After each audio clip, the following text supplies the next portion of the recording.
Hi, welcome to another episode of Insights from NetSupport. We're here live at the Bett Arena, Excel in London, Bett 2024. I think I might have said 20 too many times then. Maybe I'm on my 15th cup of coffee and it's all going a bit wrong. Maybe not. I'm really delighted to have Nicole O'Connor and Bernard Noble here with me today. Welcome to the show. Thanks for having us. You're very welcome. The show is Insights, okay, where experts in education come on and share insights that will be of interest to our audience. Yeah. So before we jump into that, and I'm sure you've got plenty of insights you can share, can you share a little bit about who you are? It's not Cilla Black, what's your name, where'd you come from, love? But could you talk a little bit about who you are, where you come from, and your experience in education, please?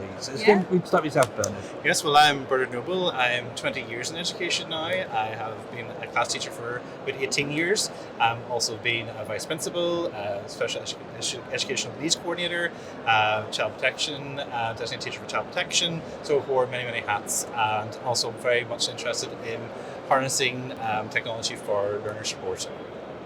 Yeah. Great stuff, Nicole. I like to call Bernard the BFG of education. So that's what Bernard is to me. So Nicole O'Connor, I wear a few hats.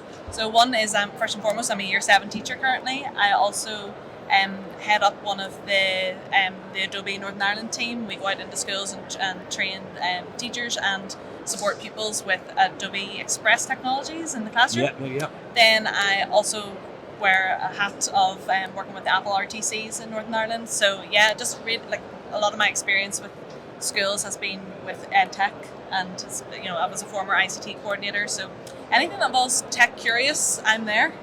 Fantastic. Well, it seems like we've got a plethora of experiences here. Now, what I'm keen to sort of dive into a little bit, because actually today, and we'll get this across all the episodes of Insights that are being shared from the Bett Arena, but we've had people interviewed today from America, from Australia, from the Middle East, Wow. So really diverse locations. What's the landscape like in Northern Ireland? The landscape in Northern Ireland at the moment is we're in a bit of limbo at the moment, I would say. We have obviously post lockdowns and things like that. There was a bit of a lull and a gap in some of the support that was provided for schools, and there was new tender put out there, and there was new awards given and things like that. So we're going through a period of transition at the moment. So there's a lot of things going on, and there's a lot of schools that I go in and support, and we'd be looking at different classrooms have different technology, not even different schools have different technology. So for that comes a lot of problem solving, and there's nothing that teachers are better at than problem solving. And that's coming from support that's available from our education authority and the supporting bodies, who are then able to signpost teachers to, okay, this is the problem that you're having, then we can put you here and point you here. So at the moment, it's kind of a transitional limbo is the way I would describe it. Absolutely, but there is a lot of infrastructure already in place, and they are trying to work on broadband connection and connectivity as well in the rural areas of Northern Ireland, because there's quite a lot of us and a lot of schools in rural areas. So they've done great work in that, and it's great to see what they're doing. And as Nicole rightly say, we're in a period of limbo. There's a lot of change coming, but it's exciting, and I think we are ready for it. Yeah, brilliant. And so I remember from my visits too, and we mentioned Kareem Nathan before in CB Primary, for example. Yes. I've seen, there are two sides, and so there's obviously, a lot of sort of inequity between access to technology. How are you countering that with sort of the work you're doing? So schools are really kind of problem solving that for themselves, and that maybe has been some of the problems, is because schools are given a certain number of devices, obviously, for their school context, but often they're finding that's actually not enough to teach the curriculum. Yeah. We're obviously, I'm delighted, like when I went to see Edis Walk the Walls, and we saw that there's an ambition for one-to-one devices coming to Northern Ireland. I think that would be incredible, and that would just transform teaching and learning.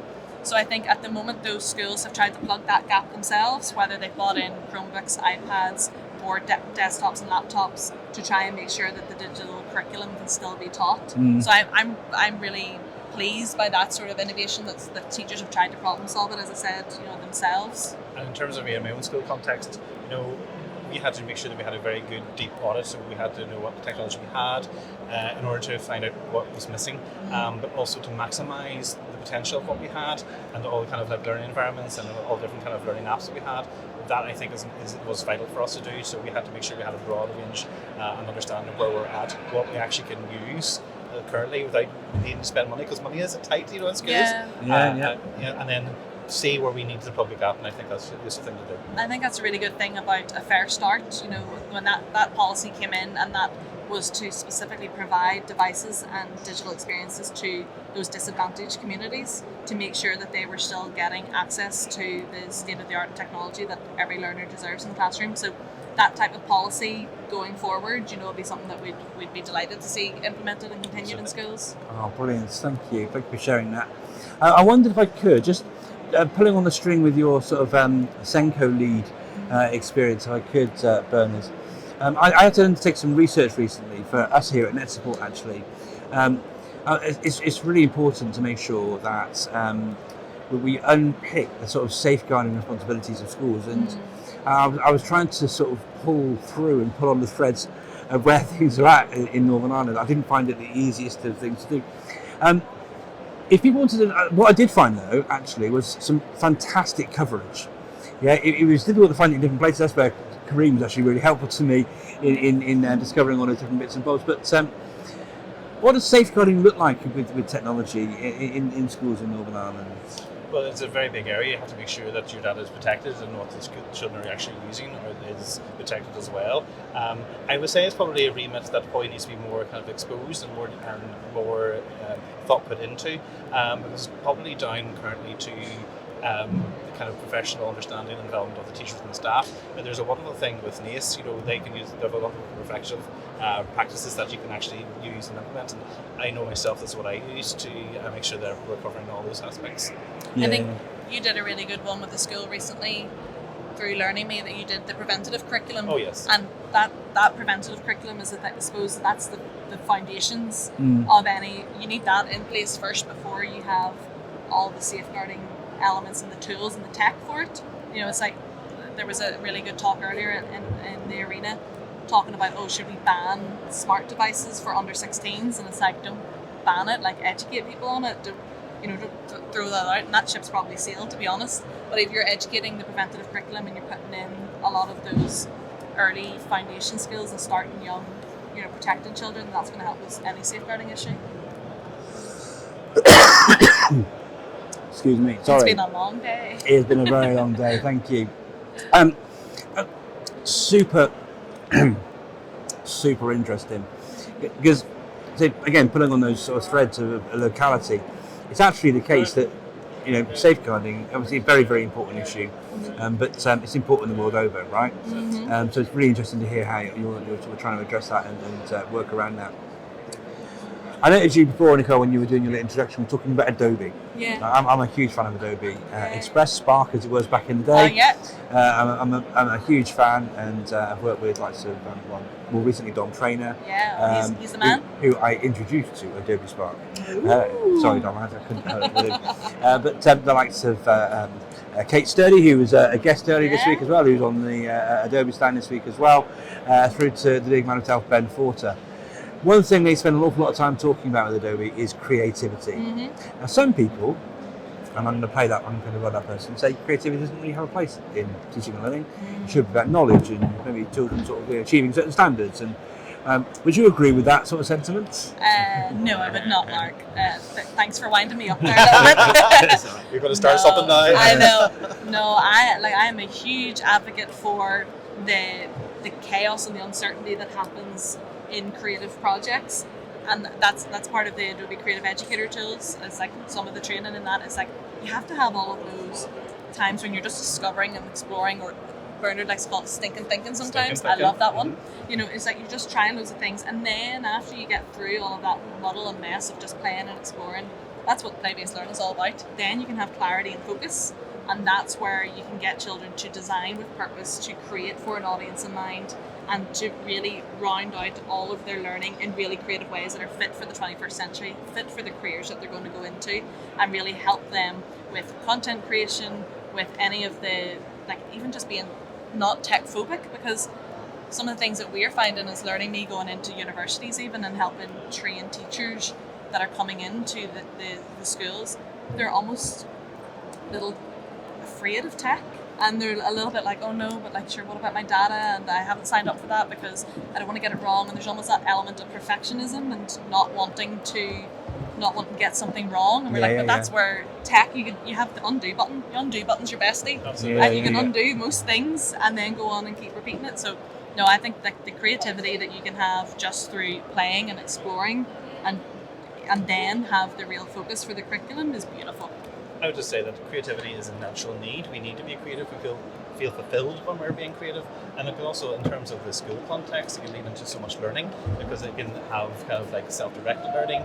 It can lead into collaborative learning. It can lead into design thinking. You can really exploit something that's come up through inspiration, or even through play or exploration, and really exploit that. And the children have a sense of achievement and kind of awe and wonder comes through the drive-through of creativity. And we have a responsibility as teachers and as educators and as EdTech providers to help students develop their creativity, and that can't be understated. Like we have to provide them with creative opportunities. Otherwise, we're doing exactly what Sir Ken Robinson said, which is schools kill creativity. I couldn't disagree. Look, we're definitely on the same. It's my role as the host, isn't it? Just to try and instill some conversation as part of the show. Look, some fantastic takeaways there.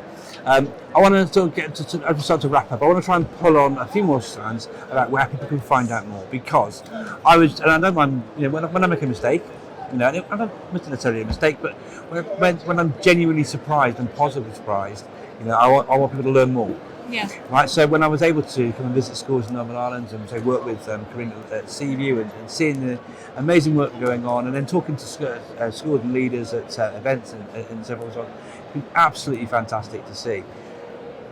If you want to learn more about the things that are happening in place in schools in Northern Ireland, where could they? Obviously they can look in the show notes. You'll find Bernard's details and Nicole's. Obviously you can connect with these guys, and I'm sure they'll reach out. But you've got your signposts, so maybe one from yourself and one from yourself?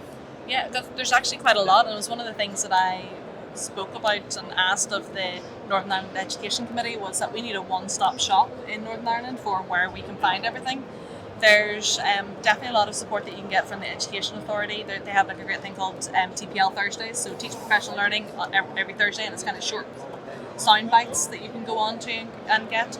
There's a fantastic resource within SIA, within CCAA, where you can get some teacher professional learning, and there's obviously all the curriculum signposting there. I don't want to steal any off you. I don't think that's if you're thinking about the main leads in education in Northern Ireland, they would be the main two, I would say. Yeah.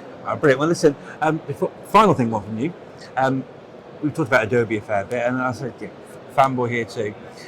I like them. You talked about the Adobe Creative Educator resources, which implementation and adoption technology works really well when you've got support and professional learning around it. Amen. And I know you are very much. We'll do a little chat about that in a second as well, actually, right? Because these guys offer professional learning too. So let's find out what we can find out about that. But around the ACE stuff, and obviously you can check out the Adobe Express tools at express.adobe.com. But how do we get involved in the ACE sort of credentials and all that? I think it's really important. Oh, it totally is. And again, that's another responsibility that as educators and as EdTech providers, we have to be providing that teacher professional learning, that continuous professional development for teachers, so that we can use those tools really effectively.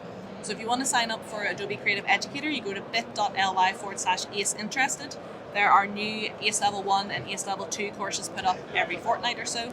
You can also go to bit.ly/Adobe Leaders, I think. And yes, it is. And that's where you're going to get free live lessons every week. So like there's Safer Internet Day coming up, that's always packed.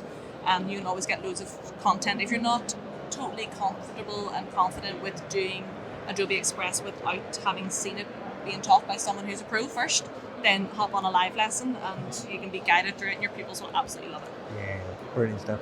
And so over to you then. if people are interested in your professional learning opportunities, how can they find out more about both of you? Yeah. Well, learning-me.com. I was going to say learning-me.com, overlearn, oversay. So we do a range of things. So we actually offer a kind of service to our company where we go into schools and kind of offer training bespoke to actually what they're doing to their own school development planning. We really want to try and help and support the teachers and staff who actually support the kids. Our kind of motto, if you want, is helping you help them. So we really want to empower and enable the staff into the schools. And we're also having a wellbeing product hopefully launched in the near future called Understanding Me to help children with their emotional regulation and autonomy, and also to provide curriculum support and family support as well in that very big issue of wellbeing. We're having a ball as well. You know, like we're both coming from classroom backgrounds, and I'm still in the classroom, but I think having that joy of collaborating together, that joy of knowing that you're helping and trying to put a little bit of good out into the world, you know, it's great. And come along for the journey on socials as well. Learning Me Edu, like come have fun. Great. That's what we're all about here, you know. That's it. Winding up and having fun. Not really. Don't go in then. One thing as well I'll share, because I like to do my background research on guests I have on the show, was I really liked actually the transparency around pricing. Oh yes. Yeah, around. So if you want to engage, please do check out the links they're giving you there. I think you'll be genuinely pleasantly surprised. And I'm guessing if you're a school which isn't in Northern Ireland, you'll offer this sort of thing via Teams anywhere. or Absolutely. or fly to everything. So that's the globalization of technology, that we can come into your classroom from a screen wherever. But that transparency bit, I think, is going to be even more key in the AI age that we're going into. Is we're going to want more transparency of our data, of our ethics and things like that. And why not start with just being transparent with everything, which including pricing? You need the way. brilliant stuff. Great stuff. Well, listen, thank you to Nicole and to Bernard for joining us on this episode of Insights live from Bett on the NetSupport stand. And thank you to you for joining us. See you on the next one. Thanks. Bye-bye.